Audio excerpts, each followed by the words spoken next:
বর্ষায় বাড়ি ভেঙে গিয়েছে। অগত্যা 1 বছর ধরে শৌচালয়ে থাকতে বাধ্য হচ্ছেন বছর ৬৬ বৃদ্ধা।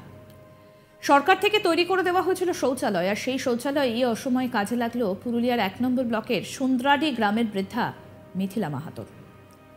খড়ের চাল দেওয়া মাটির বাড়ি বৃষ্টিতে গেছে পড়ে।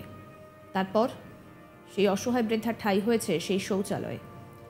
4 ফুট বাই 3 ফুটের অপরিসর ঘরে তার দিন কাটে। প্রশাসনকে জানিয়েও লাভ হয়নি কোনো।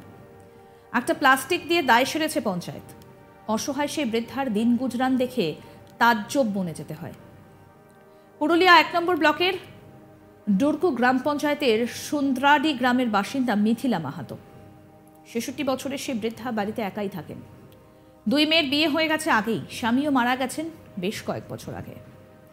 খড়ের চাল দেওয়া মাটির বাড়ি গত বছর বৃষ্টিতে পড়ে গেছে। মাথা গোজার একমাত্র ঠাঁই চলে যাওয়ায় অসহায় সেই মহিলা পঞ্চায়েতের দ্বারস্থ হয়েছিলেন। কোনো উপায় না দেখে সরকারের তৈরি করে দেওয়া শৌচালয়ে আশ্রয় নিয়েছিলেন ওই বৃদ্ধা। এখনও সেই অপরিসর ছোট্ট ঘরটাতেই তার সংসার। সোজা হয়ে বসা যায় না, শোয়াও যায় না, তবু সেখানেই তিনি দিন কাটান বাধ্য হয়ে। পঞ্চায়েত একটা প্লাস্টিক দিয়ে তার দায় সেরেছে।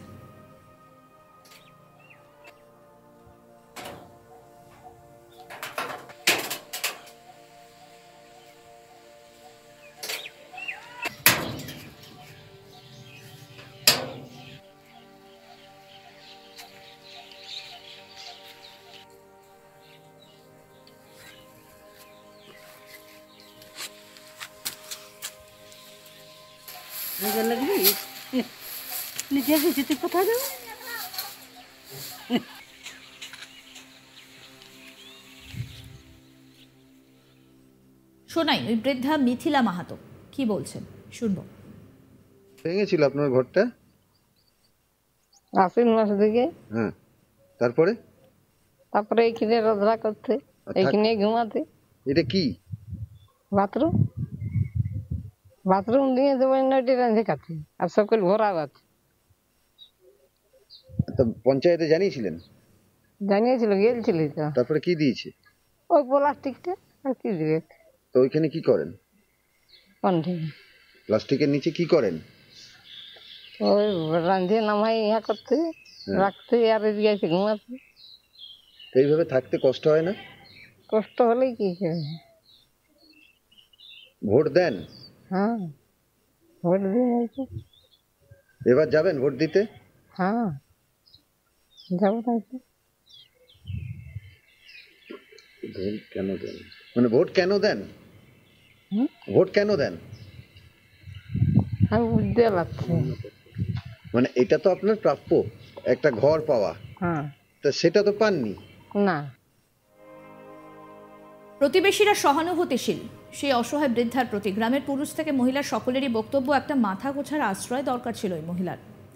এরোর বাড়িতে কাজ করে পেট চালান। তাদেরও দাবি প্রশাসন একটু মানবিক হন। প্রতিবেশী সত্যভামা মাহাতো কি বলছেন আসুন শোনাই।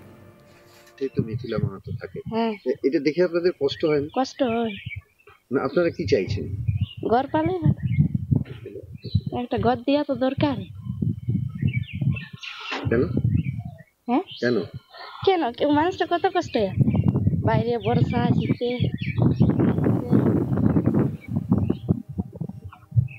আপনারা চাইছেন কি? হ্যাঁ, কি ঘর দিতে। সেই তো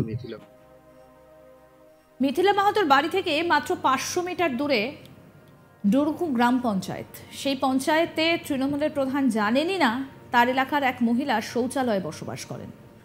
শোনাই পঞ্চায়েত প্রধান চাঁদমানি করামুদি কি বলছেন। একটা মানে গ্রাম পঞ্চায়েতের অধীনে একটা গ্রামে একটা মহিলা প্রায় 1 বছর ধরে একটা বাথরুমে বসবাস করছে, আপনি জানেন না? না, কই জানে।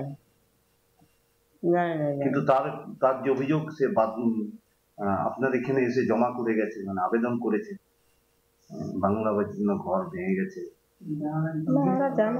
জানে তা বলতে পারছি না।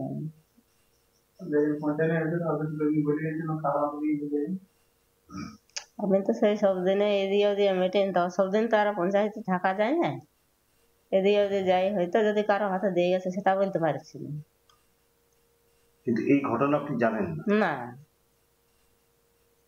জানি না। ওইখানকার যে পঞ্চায়েত সদস্য সেও কি আপনাকে বলেন? না। আর পঞ্চায়েত সচিবের বক্তব্য, প্লাস্টিক দেওয়া হয়েছে। অসহায় এই বৃদ্ধার আবাস যোজনার তালিকাতেও নাম নেই। ওই এলাকা থেকে নির্বাচিত হয়েছেন পুরুলিয়া জেলা পরিষদের সভাধিপতি। তিনি বিষয়টা স্বীকার করে নিয়েও দায় চাপিয়েছেন পঞ্চায়েতের ঘাড়ে। কি বলছেন নিবেদিতা মাহাতো সভাধিপতি, শোনাবো।